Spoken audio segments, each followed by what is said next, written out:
22 जनवरी को अयोध्या में प्रभु श्री रामचंद्र की प्राण प्रतिष्ठा की जा रही है। इस मौके को पूरा देश एक बड़े त्योहार की तरह मना रहा है। देश के अलग अलग राज्यों में पहले से ही भगवा झंडे लहरा रहे हैं। प्रभु श्री रामचंद्र के चित्र और अंजने के चित्र वाले झंडे धारवाड़ से कर्नाटक सहित विभिन्न राज्यों में जा रहे हैं। धारवाड़ में करीब 3 लाख भगवा झंडे बनाए जा रहे हैं और झंडों की तैयारी जोरों पर चल रही है।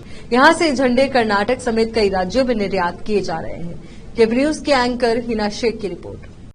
ಸುಮಾರು ಒಂದು 8-10 ವರ್ಷಗಳಿಂದ ನಾವೆಲ್ಲ ರೆಡಿ ಮಾಡ್ತಾ ಇದ್ದೀವಿ ಇಲ್ಲಿ.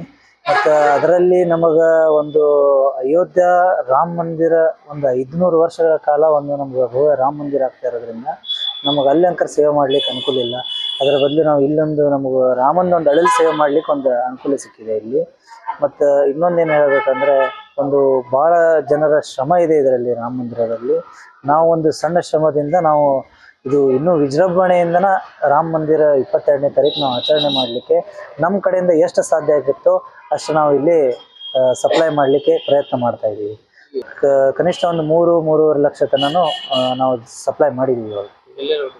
ಒಂದು ತೆಲಂಗಾಣ ಆಗಲಿ, ಗೋವಾ ಆಗಲಿ, ಧಾರವಾಡ, ಕರ್ನಾಟಕ, ಈ ಥರದ್ದು ಎಲ್ಲ ಕಡೆನೂ ನಾವು ಸಪ್ಲೈ ಮಾಡ್ತೀವಿ. ನಮ್ಮಲ್ಲಿ ಇದರಲ್ಲಿ ಏನು ಲಾಭ ನೋಡ್ತಾ ಇಲ್ಲ. ಇದು ಎಷ್ಟು ಕಡಿಮೆ ಬೆಲೆಯಲ್ಲಿ ಆಗುತ್ತೋ ಅಷ್ಟು ಕಡಿಮೆ ಬೆಲೆಯಲ್ಲಿ ನಾವು ಕೊಡ್ತಾ ಇದ್ದೀವಿ. ಒಂದು 30 ಡೇದಲ್ಲಿ ಮಾಡ್ತಾರೆ, 30 ಜನ ನೈಟಲ್ಲಿ ಡೇದಲ್ಲಿ ವರ್ಕ್ ಮಾಡ್ತಾ ಇದ್ದಾರೆ.